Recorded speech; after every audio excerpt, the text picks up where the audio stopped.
जय हिंद। आज मैं आप लोगों के लिए लाई हूँ बिना बटन की रेडियो स्टोरी सीरीज का तीसरा एपिसोड जो है दिवाली पर। उससे पहले मैं आप लोगों के लिए लाई हूँ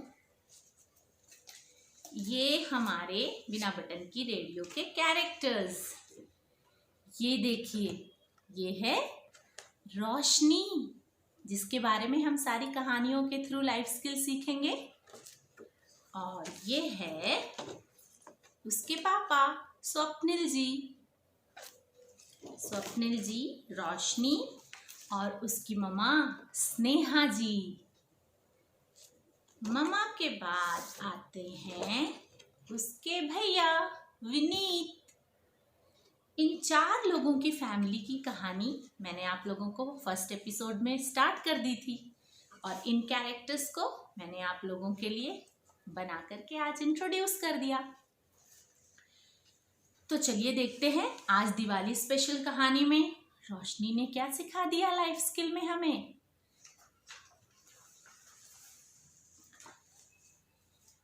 दिवाली का दिन आने वाला था। ये त्योहार 5 दिनों तक मनाया जाता है। खास करके महाराष्ट्र में ये 5 दिन की दिवाली होती है। चौथे दिन होती है लक्ष्मी पूजन। तो राजा का आदेश था कि लक्ष्मी पूजन के दिन अपने अपने घर की लक्ष्मी पूजा करने के बाद सारे शांतिवन वासी राजमहल में राजभोज के लिए आए। दिवाली अकेले मनाने में राजा को मजा ही नहीं आता था जब तक कि वो अपने सारे वनवासियों को आमंत्रित ना कर दे, अपनी प्रजा को आमंत्रित ना कर दे और उन प्रजा के साथ राजभोज ना कर ले तो दिवाली का उन्हें मजा ही नहीं आता था। सारी प्रजा लक्ष्मी पूजन करने की तैयारी में थी और उससे पहले राजा जी ने एक बहुत बड़ी तैयारी की थी। जानते हैं क्या? राजभोज की। बुलाया जो था सारे शांतिवन वासियों को। उन्होंने सारे शांतिवन वासियों यानी सारे जानवरों के घर में एक खाने की तरह तरह के पकवान की सूची बनाने के लिए कहा था ताकि राजा को ये पता चले कि कौन सा जानवर कौन सा भोजन पसंद करता है। और उसी हिसाब से फिर राजा ने अपनी एक फाइनल लिस्ट तैयार की फूड आइटम्स की, भोजन के आइटम्स की, ताकि जब राजभोज लगे तो जिसे जो जो पसंद है वो खा करके राजा का धन्यवाद करे। सारे शांतिवन वाले लक्ष्मी पूजन के दिन मज़े से तैयार होके लक्ष्मी पूजा करके राजमहल में पहुंच गए।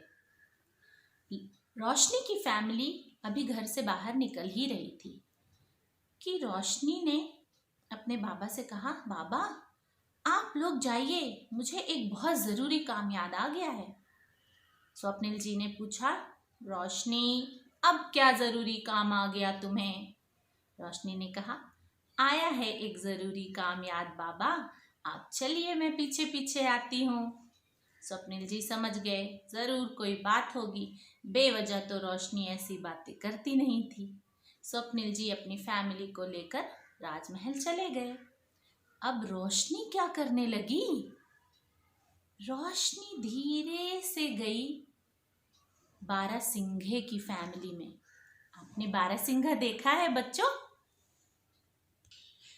ये देखिए बारहसिंघा, इसकी 6 इधर और 6 इधर 12 सिंह होती हैं, जिसकी वजह से इस हिरण की प्रजाति को बारहसिंघा या मृग हिरण कहते हैं। तो रोशनी ये मादा मृग हिरण यानी अपनी बारहसिंघा आंटी के घर गई थी। वो वहाँ गई क्यों? क्योंकि राजा का आदेश था कि जब शांतिवन वाले सारे खाना खाने के लिए राजमहल आएंगे तो जो नन्हे नन्हे शांतिवन के बच्चे हैं उनके लिए उपहार लाने का काम उन्होंने सारे शांतिवन के जानवरों को दे दिया था।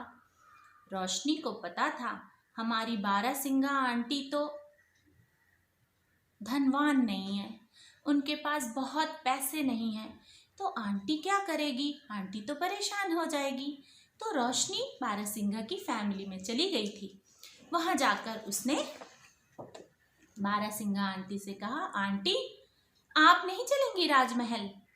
तो बारहसिंगा ने कहा, मादा मृग ने कहा,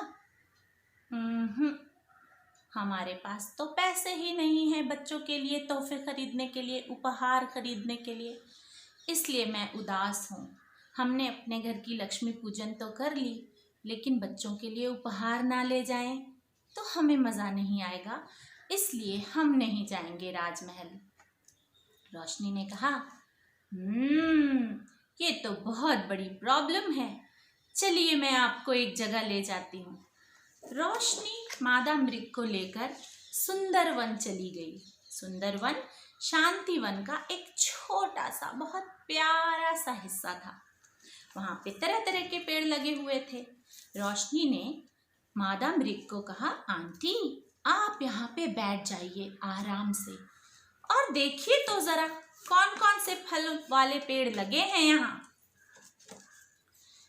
बारहसिंगा बैठ करके फलों भरे पेड़ों को देखने लगी। मादा मृग फलों के पेड़ों को देखने लगी। उन्होंने सबसे पहले देखा ये संतरे का पेड़। किस चीज का पेड़ है ये बच्चों? संतरे का पेड़। संतरे नारंगी रंग के बहुत ही मीठे संतरे पेड़ों पे लगे थे। दूसरा पेड़ उन्होंने देखा सीताफल का। वहाँ पे वैसे तो बहुत सारे पेड़ थे, लेकिन ये सीताफल का पेड़ भी था। देखिए सीताफल कैसे लगे हैं पेड़ों में। तीसरा फल उन्होंने देखा एवोकाडो का पेड़ देखा। एवोकाडो ये एक बहुत अच्छा फल होता है बच्चों, जो हमारी सेहत के लिए बहुत अच्छा होता है। इससे बाल, स्किन सब बहुत अच्छे हो जाते हैं। वो बैठ करके ये पेड़ देखने लगी।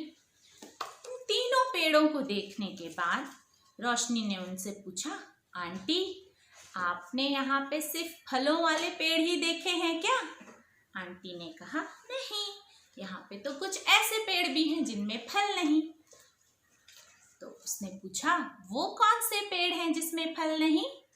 तो उन्होंने बताया, ये यूकेलिप्टस और पीपल का पेड़। इन दो पेड़ों को देखकर रोशनी ने आंटी से पूछा, अच्छा ये तो बताइए, इन फलदार पेड़ों और बिना फल वाले पेड़ों में अंतर क्या है? मादा मृग सोचने लगी और उसने कहा, फलों का ही अंतर है। इनके पास फल है, बाकी पेड़ों के पास फल नहीं। तो आंटी ये बताइए, क्या ये पेड़ उपयोगी नहीं जिनमें फल नहीं है? मादा मृग ने कहा, नहीं, ये पेड़ भी बहुत उपयोगी हैं। ये पेड़ भी बाकी सारे